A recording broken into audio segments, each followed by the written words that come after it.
In case you missed it, our experts at Schneider Electric and EcoAct, in collaboration with CDP, hosted an insightful webinar on optimizing your CDP disclosure strategy for 2025. During the session, our expert panel explored CDP's growth and transformation, strategies to streamline the disclosure process, and key tips to secure your best score in 2025. Some highlights include the benefits of responding to CDP, using CDP as a tool to enhance your climate change strategy roadmap, how to maximize the impact of your CDP response, real-world examples of companies leveraging CDP to drive strategy, and also the broader benefits of reporting beyond carbon, covering water and forests. Take a look at our key takeaways and don't hesitate to reach out to us to make the most of your CDP disclosure and achieve your best score in 2025.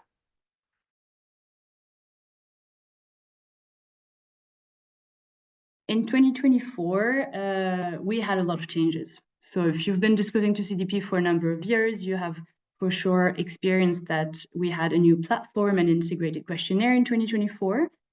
They were necessary in order to keep track and to extend from just for some companies working on climate and to start working on nature topics.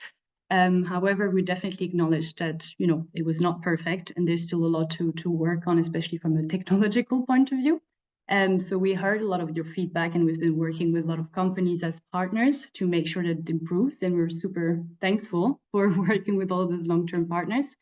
But something that we can say for 2025 is that this new portal is a strong foundation, right? So this is something that now we own in-house and we can work on as we go.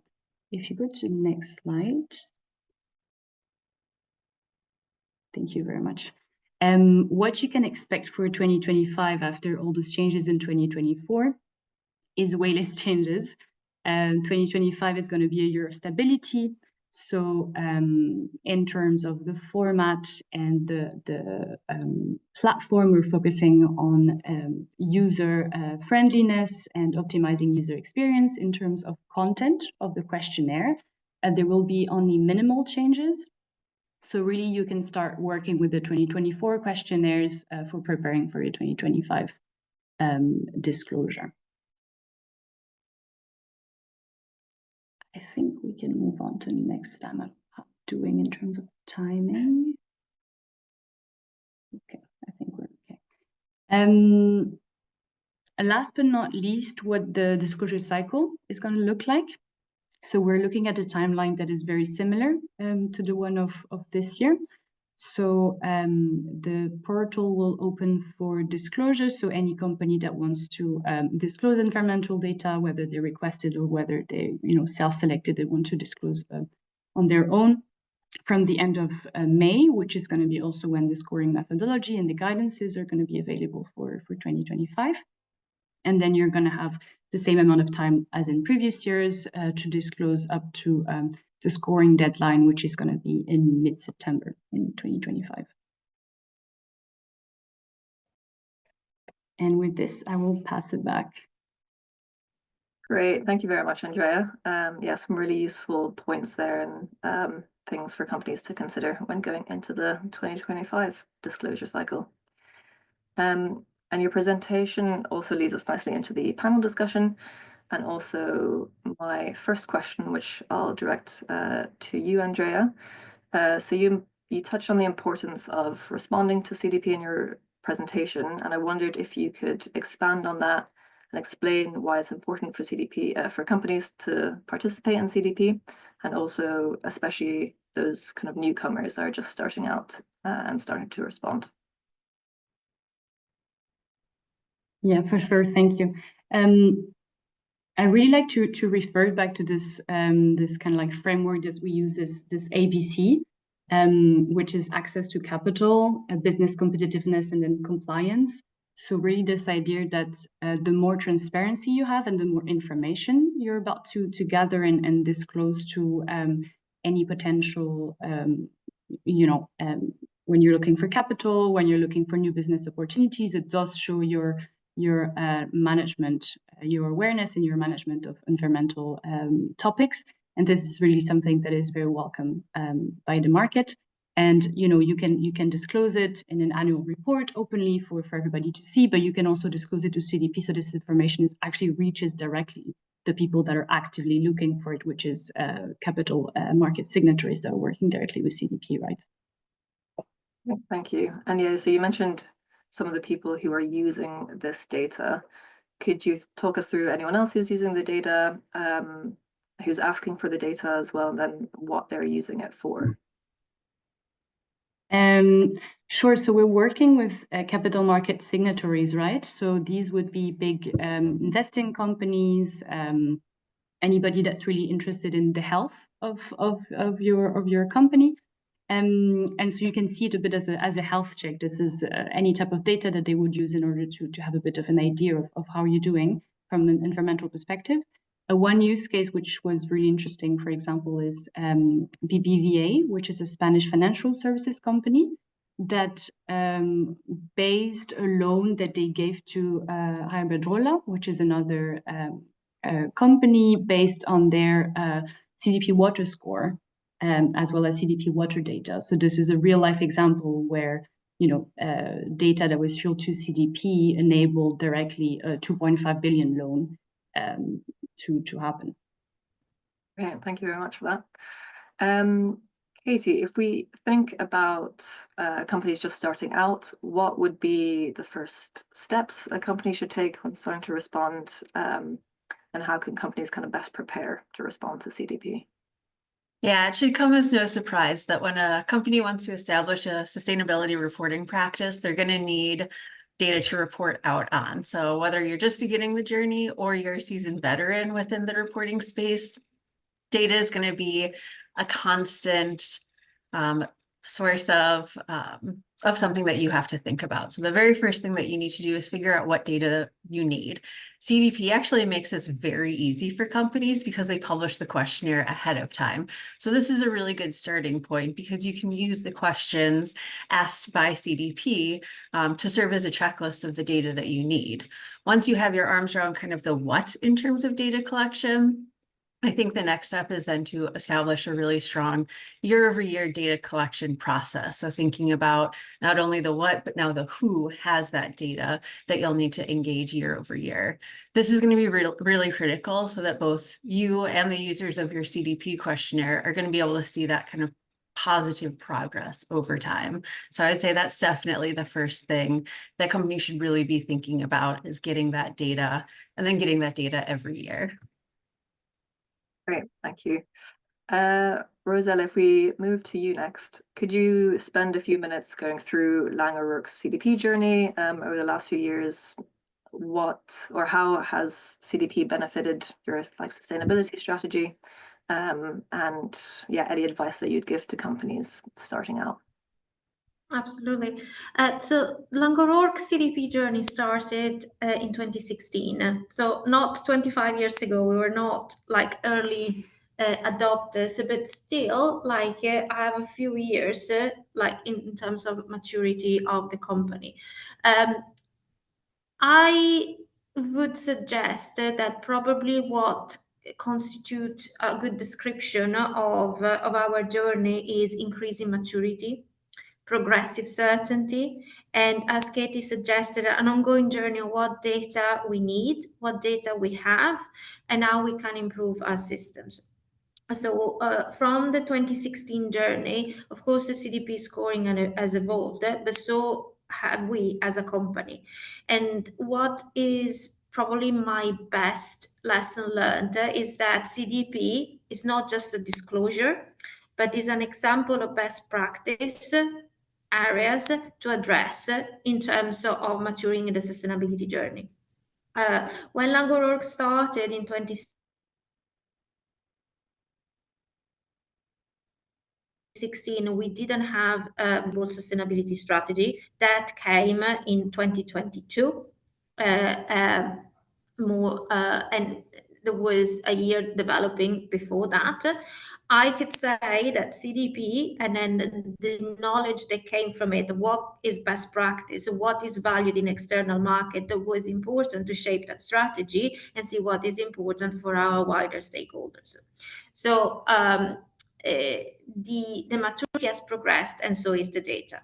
So on that perspective, The evolving questionnaire was a way to take stock each year of the ongoing level of maturity, what were the gaps to address, and where were the areas in which we were strong. I want to iterate the data in particular, because data comes from IT system and it's not something that you can change overnight.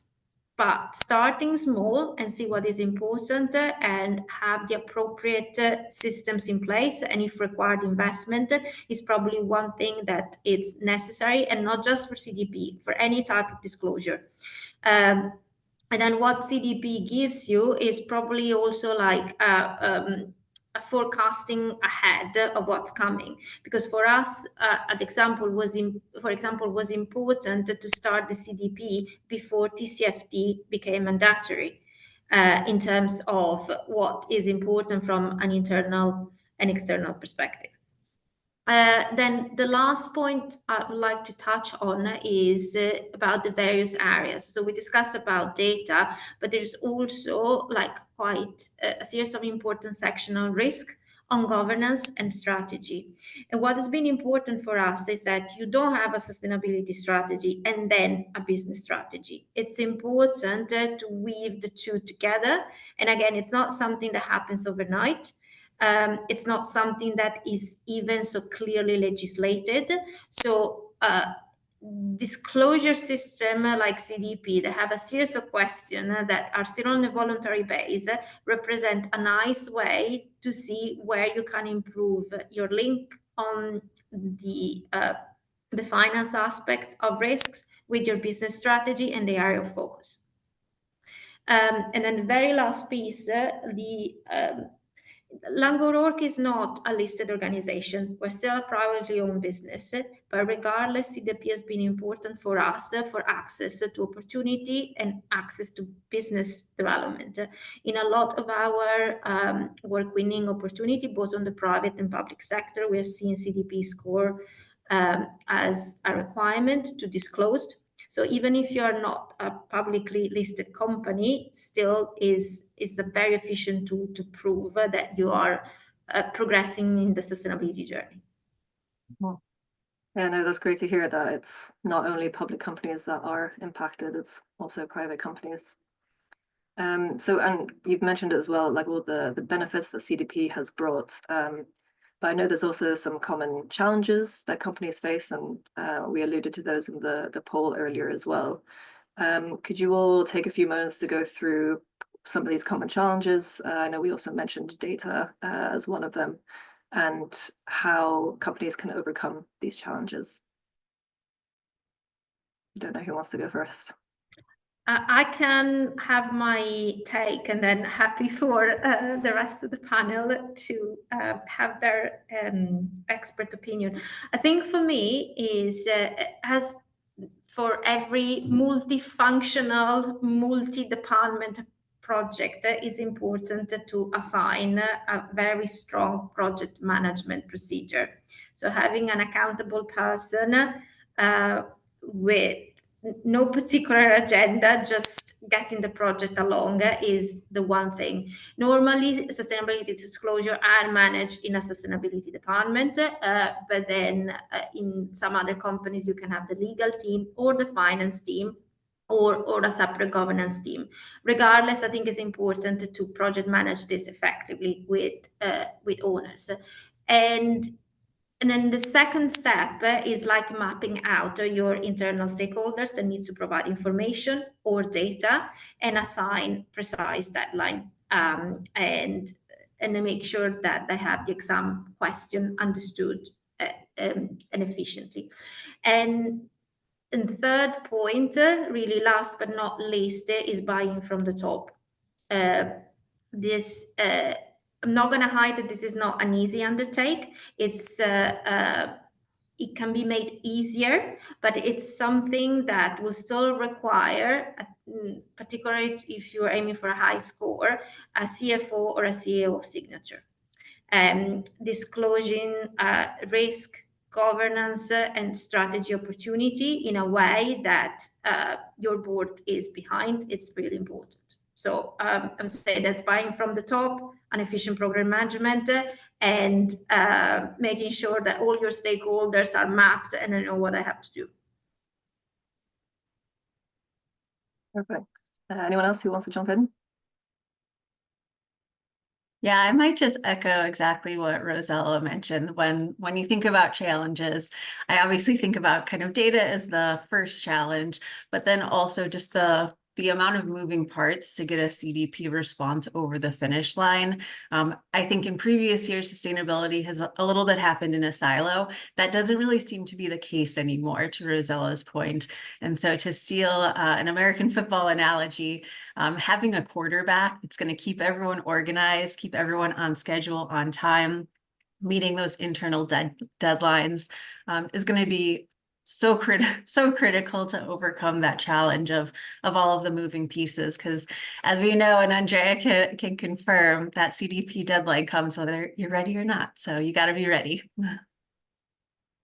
Yeah, I guess too. I mean, I definitely echo what was said. I think one thing that I would add is make sure you understand, really, you read and you understand the expectation of each module, of each questions, because it can get quite technical. And if it's an exercise you haven't undergone before, you might, be extremely ready and be doing a lot of really great things and have actioned a lot of things related to climate, to water, to deforestation linked commodities internally. But if you don't have this, you've never done this type of exercise, it is a particular format. It is also about quantitative but also qualitative type of data, describing processes, describing risk, trying to also give some financial impact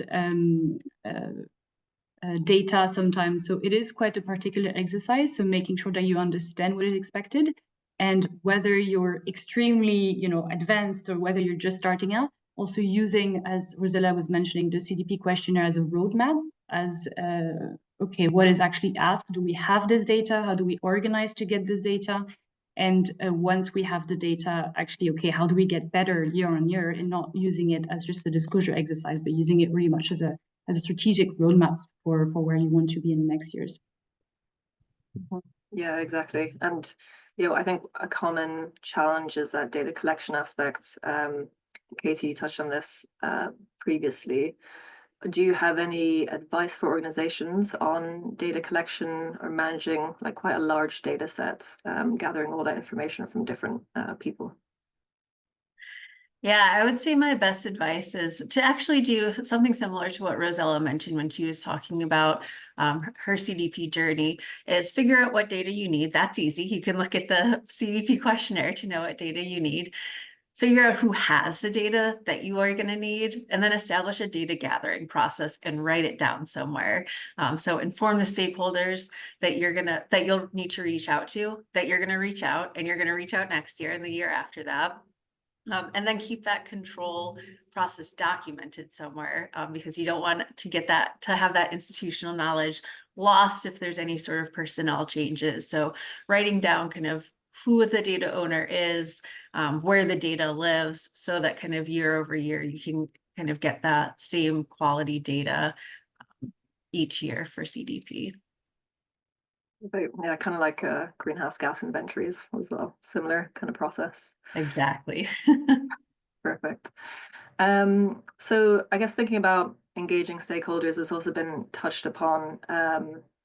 How can companies effectively engage their internal data owners? So I think we kind of covered that as well, but if there's anything to add on that. And then in a similar vein, potentially Rosella, you can speak to this, is how Langer Rook engage with external stakeholders as well. So your supply chain, for example, to gather that relevant data as well and overall reduce emissions in the long term. Yes, so engaging suppliers is quite important, and has been part of our decarbonization CDP, and we just signed up to TNFD as well, so it will be part of that too. So I think understanding the maturity of your suppliers, it's the most important step, and knowing exactly who they are and where they are in the sustainability journey is important. The strategy that we adopted, particularly on the carbon and the greenhouse gas reporting that is disclosed as part of CDP, has been first to assess where the carbon is coming from, and where like it's the top 20, top 50, and then eventually top 100 contributors are. And then we're seeing that a lot of the emission came from the top 20 suppliers. So that sort of restricted the range of action very well. And then with that, where are the most mature people where we can engage so that the data gathering and then the information flow is better. So my first suggestion is going back to what data you need as part of the wider discussion, and then what data you have as part of it. And the one you have, can you stream it down even more so that you understand like whether you have to go to 5 suppliers or 20 or more. I think that's a prioritization exercise. And that is regarding to the data. And I think that is important to set expectation. One of the key things that we have done is having a supply chain charter, where we list out what is important for us from a sustainability perspective. And there are all things that I kind of hide we borrow from CDP in terms of setting out it's important. So that was like a very useful document that we publish is on our website. It's part of our onboarding process, and set the expectation clearly. Then, as we all know, sustainability is a journey. So particularly like if there is a small or medium enterprise, we cannot expect them to have the same level of maturity of a big multinational. But keeping the dialogue open and then making sure that we also put the emphasis where needed is part of that. And last but not least, one other thing that is emerging, not so much just for us, to our supply chain, but also from our clients to ourselves, is having contractual mechanism. In construction in particular, there are emerging paying gain contractual mechanism on a sustainability perspective. And I think those are important to move the dial, particularly on the commercial side. And that has proven quite a lever for maturity in this space. In terms of having the same type of discussion with the wider supply chain, I think overall this is happening.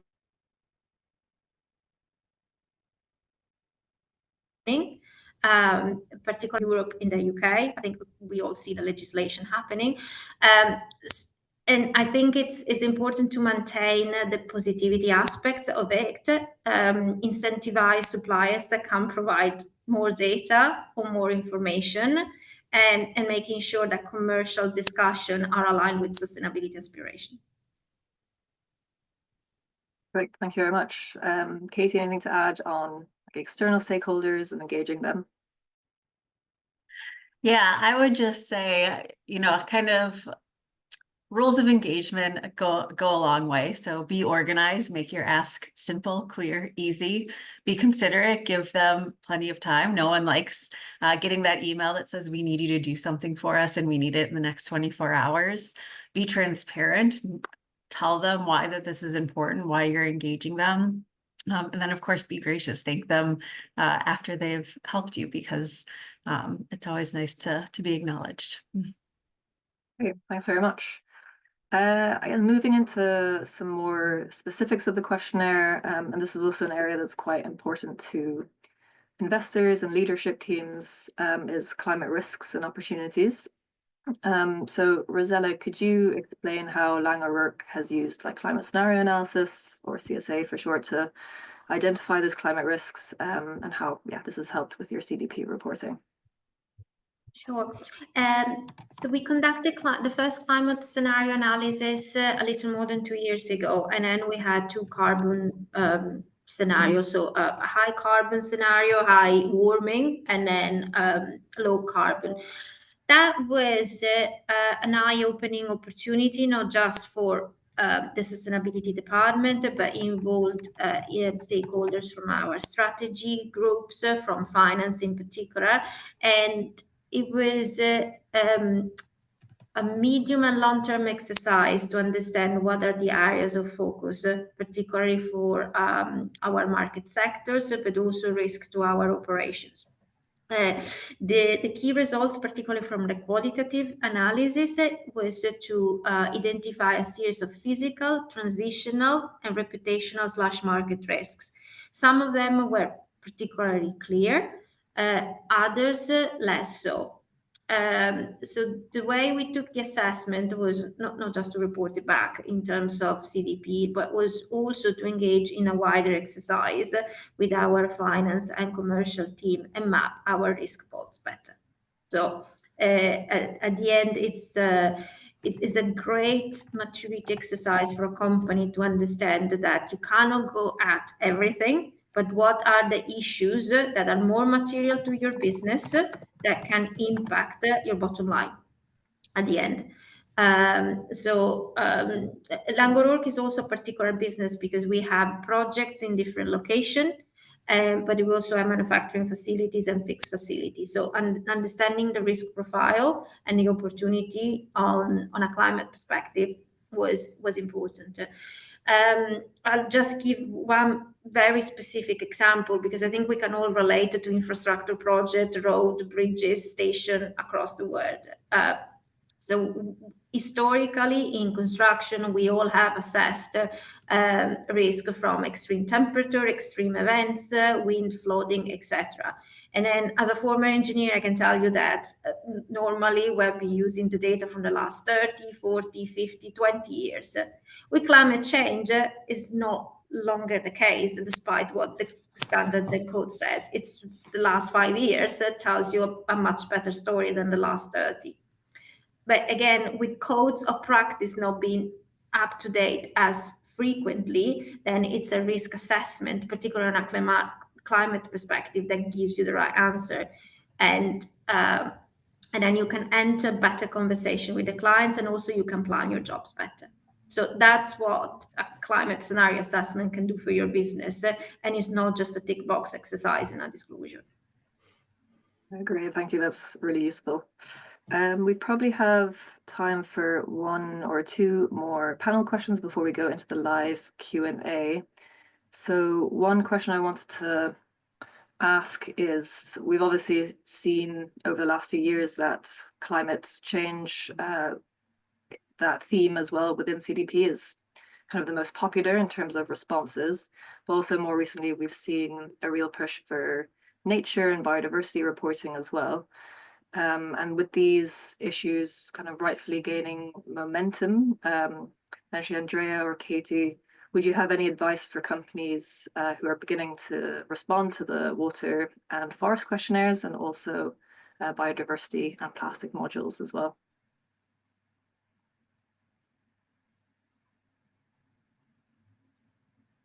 Go ahead.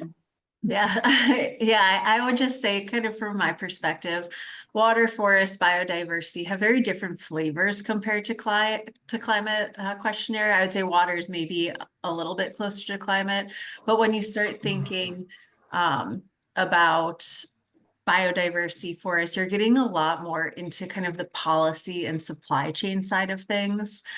So it's a very different, I would say, even strategy for filling these modules out. So to that end, what I would advise is that people crawl before they walk, walk before they run. And what I mean by that is figure out which one of these questionnaires or which one of these modules is going to be most relevant for you, and go do that one first. And thankfully, CDP actually helps you isolate by way of their sector classifications, which one of these modules is going to be really important for your industry.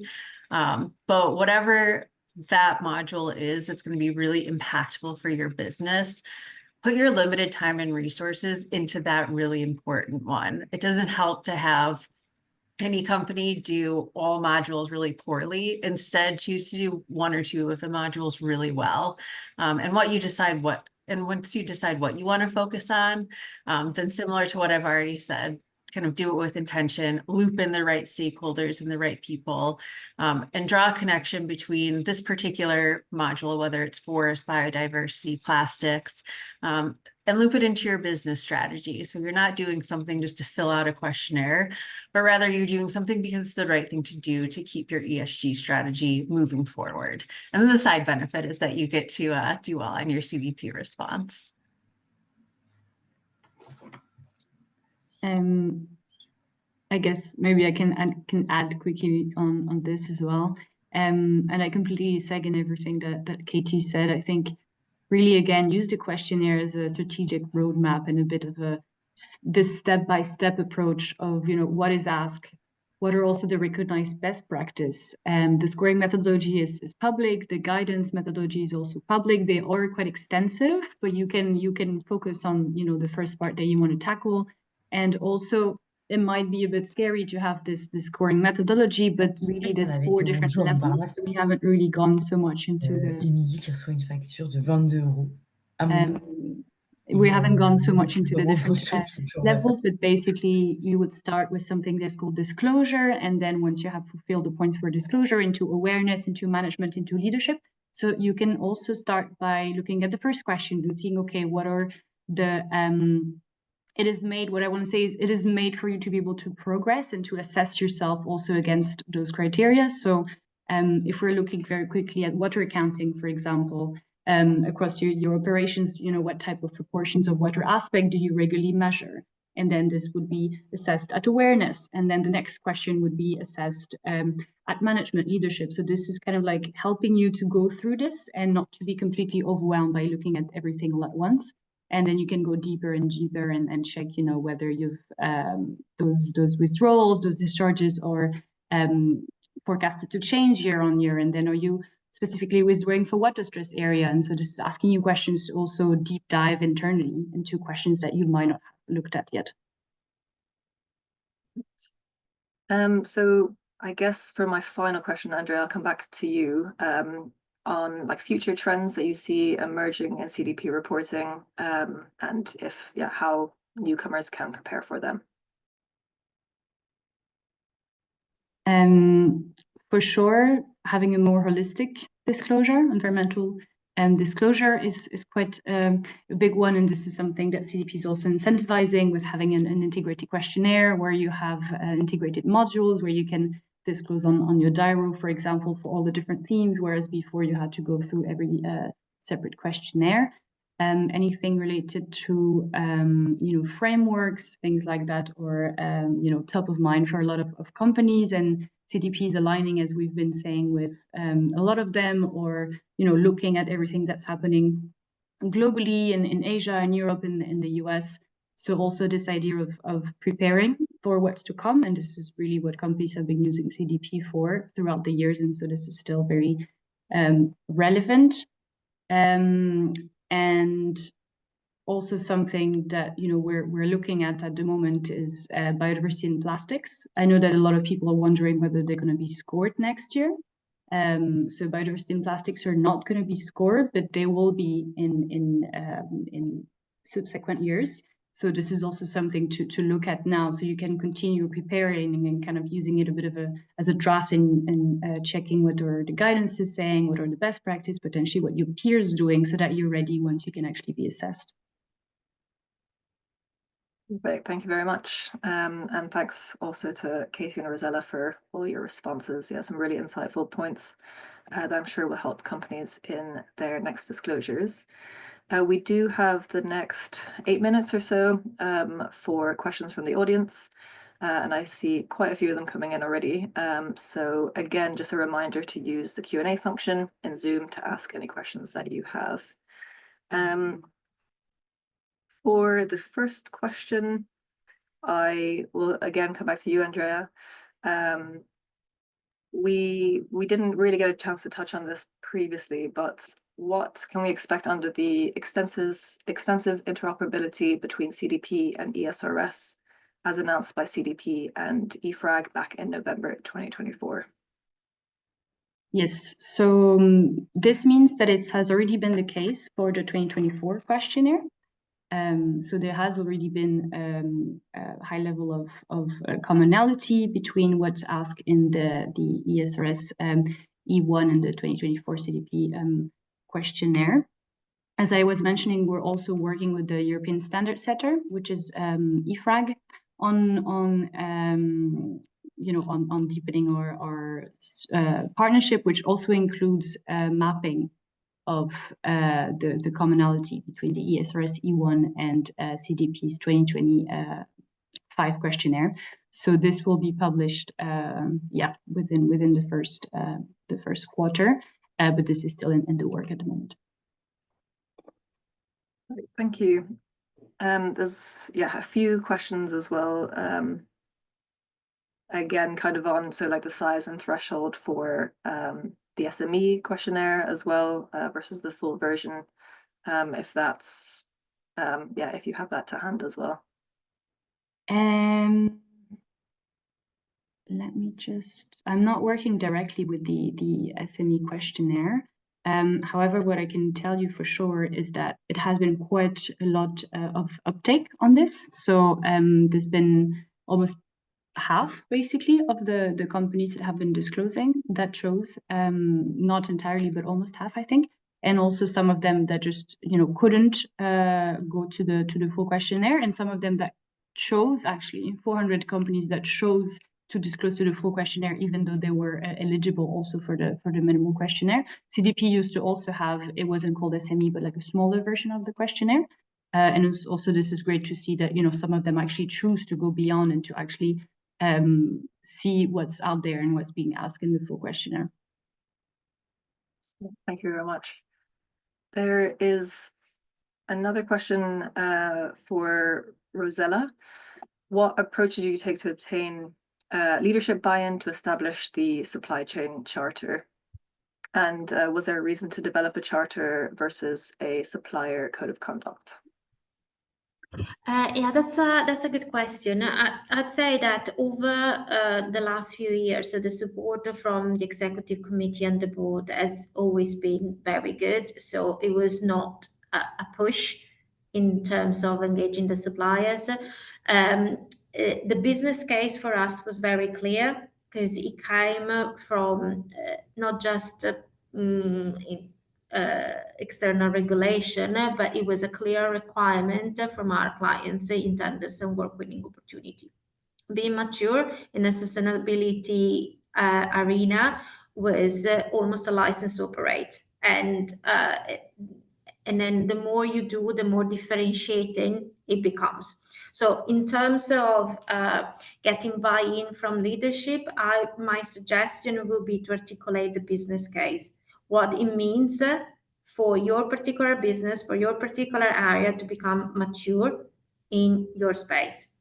And the first step to do this is assessing who are your buyers, what they want, and then on a more mature perspective, perhaps a materiality assessment is also a first step to go through. So, and then on that note, everything is easier because for us then as a contractor, like it's a lot of our emission, a lot of our activities depends on the supply chain. So if you're serious about the sustainability strategy and then a disclosure, the next step is to engage your suppliers. So first step, articulate your business case, what is material for you, and then go to your board. Yeah, thank you. We probably have time for one more question. There is one on potentially for Katie, but feel free to jump in if you see fit. So the question is, what would you say makes CDP stand out from the EcoVadis assessment, and what is the main value that would differ in both of these assessments?